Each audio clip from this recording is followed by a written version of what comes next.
le fais pour moi et j'utilise souvent mes propres contrats en exemple. Du coup, c'est beaucoup plus parlant aussi pour les gens, quoi. Bah écoute, moi aujourd'hui, tu vois, par exemple, sur des contrats d'épargne où j'ai pas une somme extravagante, mais aujourd'hui, j'ai fait en un an, j'ai quasiment fait 3 à 4 fois plus que ce que j'aurais fait sur le fonds en euros si j'étais resté dessus. Voilà.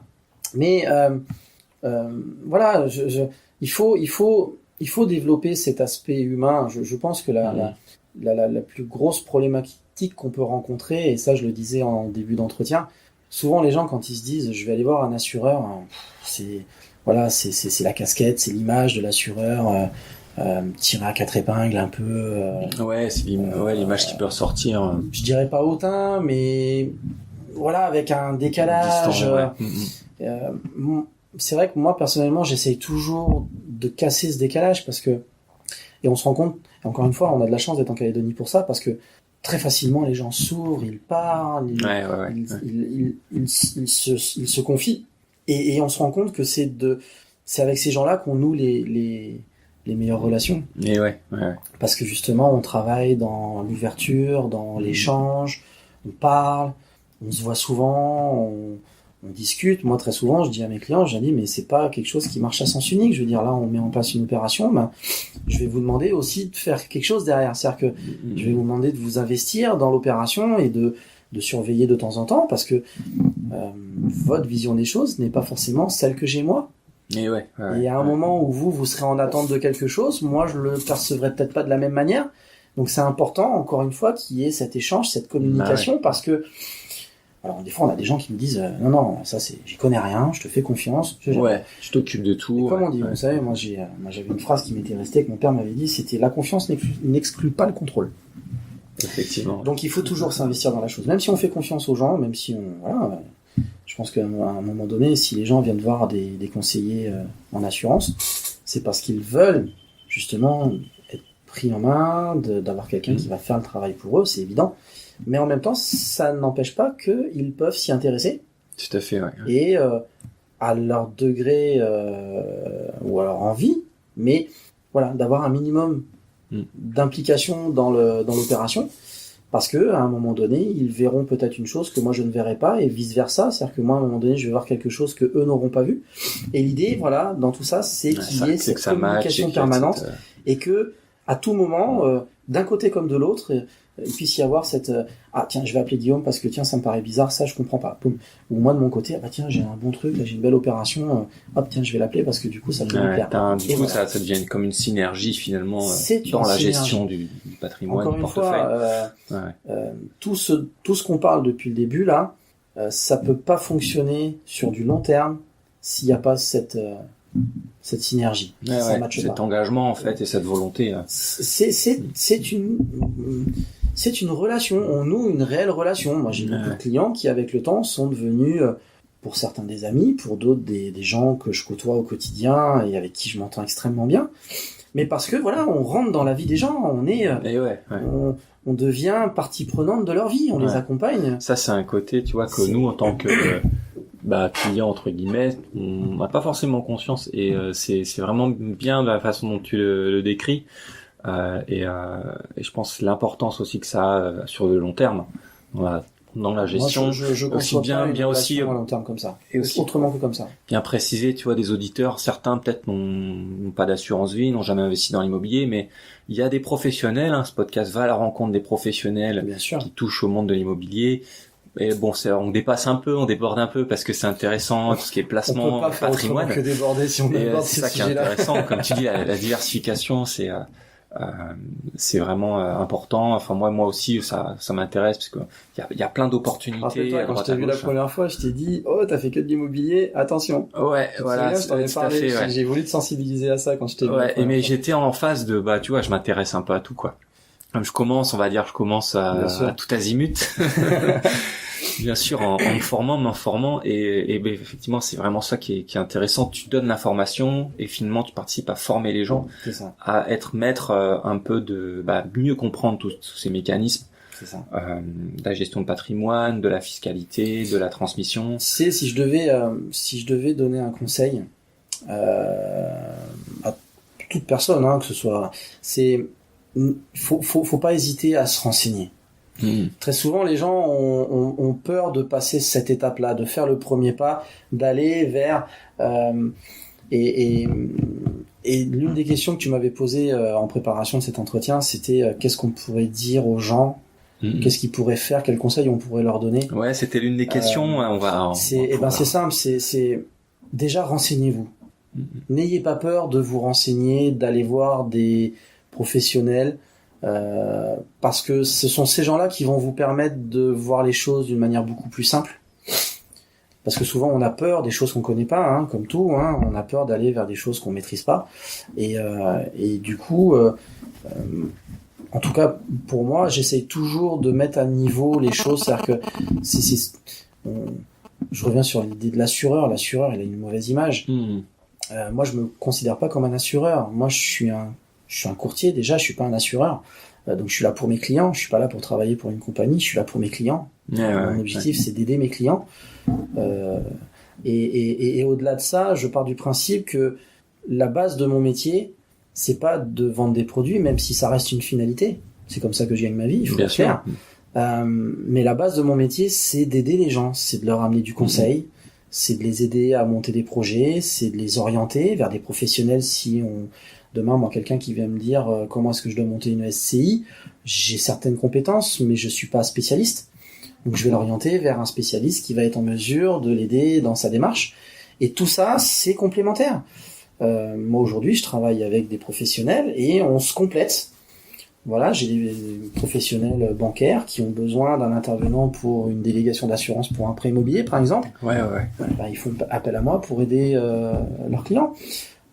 Et encore une fois, même dans cette disposition-là, je vais pas être là à dire, voilà, c'est parce que la banque vous a amené, c'est mon produit le mieux. Non, je vais dire, écoutez, vous faites des demandes à la banque, on confronte, on compare, on regarde ce qui est bien, on rentre dans le détail des garanties, et on va s'attacher à trouver la meilleure solution. Si c'est avec moi, tant mieux. Si c'est avec un autre partenaire, au moins vous aurez la certitude que ce que vous faites, c'est ce qu'il y a de mieux pour vous.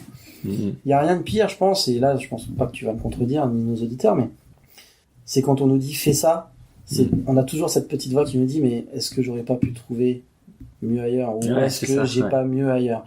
Et parfois on le fait pas parce qu'on n'a pas le temps, parce qu'on est pris par les choses, c'est compliqué.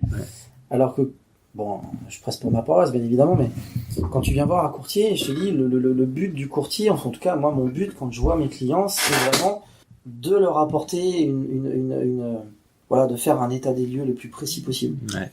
Tu l'as très très bien expliqué. Je pense qu'on comprend mieux aussi maintenant tout ton métier que tu peux réaliser au quotidien, aider les gens.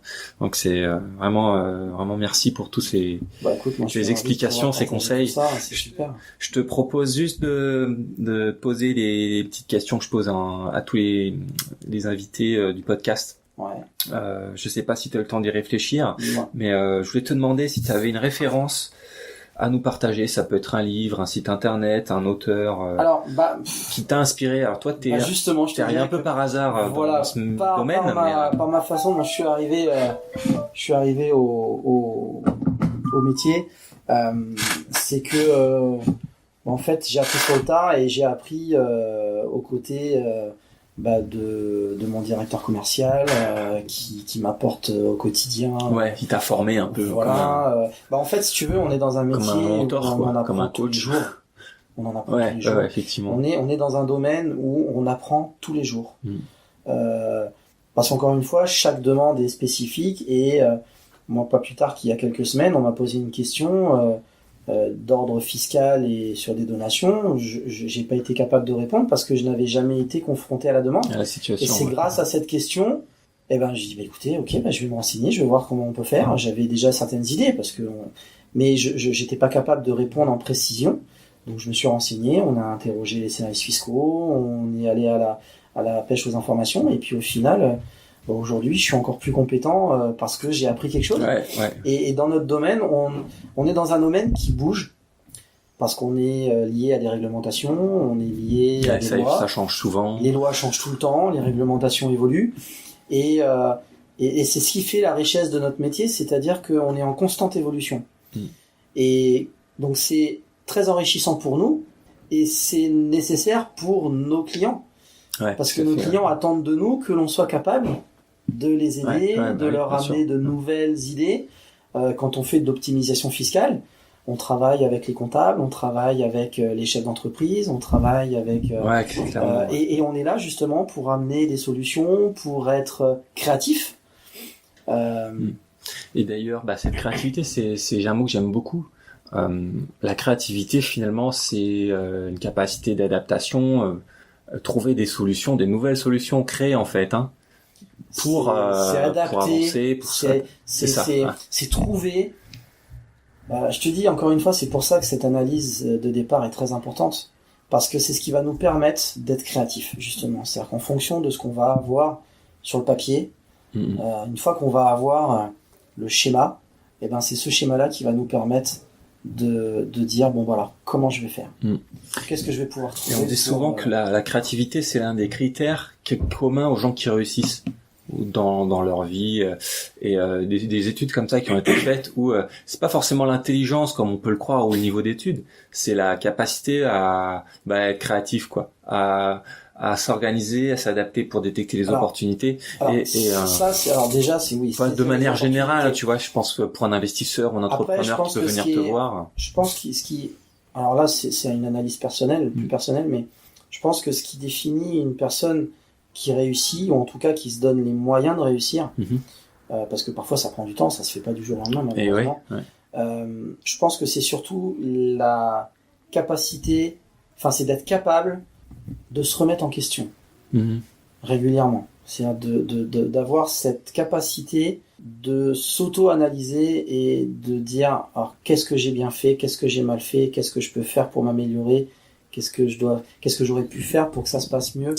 Moi, je le vois au quotidien dans mon métier, parce que quand on voit les gens, des fois il y a des gens avec qui ça matche bien, et des fois il y a des gens avec qui ça matche moins bien, et automatiquement on se pose des questions, on se dit mais tiens, pourquoi là ça a pas bien fonctionné? Qu'est-ce qui a fait que la personne était moins réceptive? Est-ce que c'était dans mon comportement? Est-ce que c'était dans ma façon de parler? Est-ce que j'ai été trop technique? Ou est-ce que j'ai pas été capable de me mettre à son niveau pour qu'il puisse prendre l'information? Donc en fait, on est en perpétuelle remise en question, et je pense que c'est ce qui fait que on est capable justement de s'adapter à chacun, parce que chacun est différent, on a tous une façon de voir les choses, d'entendre les choses. Ça, c'est un grand principe dans la communication, c'est que on dit des mots, mais les mots sont pas forcément compris de la même manière. Perçus de la même manière. Donc il faut être capable, de dire les choses différemment. Et moi, je pense que la chose qui fait que les gens réussissent, c'est cette capacité à se remettre en question et à chercher à s'améliorer perpétuellement. Excellent. À aller de l'avant. Ouais, moi ça me parle beaucoup ce que tu dis, et aussi ce que tu disais dans ton métier, toi à ton niveau, de te former continuellement, te mettre à jour. Je pense que c'est ça aussi qui fait que souvent effectivement tu finis tes études, tu dis ça y est, les études sont terminées, et on arrête de se former entre guillemets, ou une fois qu'on est compétent, on est un peu dans notre fameuse zone de confort. On peut rester dans son métier. Je pense que dans tous les domaines, on doit se remettre en question pour s'améliorer. Je vois peu de métiers où on n'a pas cette obligation de mise à jour des connaissances. Ouais, complètement. Parce que ça se fait d'une manière ou d'une autre. Tout évolue. Mais ce que je voulais dire, c'est qu'on peut, tu vois, à titre personnel, avoir cette démarche. Oui. Par exemple, moi, qui suis pas issu d'une famille d'investisseurs, d'entrepreneurs, je m'intéresse à ça, je m'intéresse à tout ce que je peux faire en termes de placement, donc j'apprends, finalement je me forme, je fais des formations à côté. Tu sais, moi ce que je vois souvent, c'est finalement c'est mon process qui... C'est très souvent, c'est pour toute personne, quelle qu'elle soit, pour les enfants, pour les adultes, mais c'est ce qu'on a comme environnement qui conditionne aussi la façon dont on évolue. Là, je reviens sur le principe de l'investissement immobilier. Moi, j'ai acheté très tard. Pourquoi? Parce que on m'a jamais conseillé jeune d'envisager cette solution. Moi j'ai acheté ma maison, j'avais 32 ans, 33 ans, je me souviens plus, peut-être même un peu plus. Et je me dis avec le recul, mais quel gâchis. J'ai perdu du temps. Et aujourd'hui, la chose que je dis aux jeunes que je peux rencontrer. Voilà, c'est une des questions. Qu'est-ce qu'on peut dire à un jeune? Je fais la transition, mais un jeune qui je leur dis aujourd'hui, souhaite... ne perdez pas de temps, même si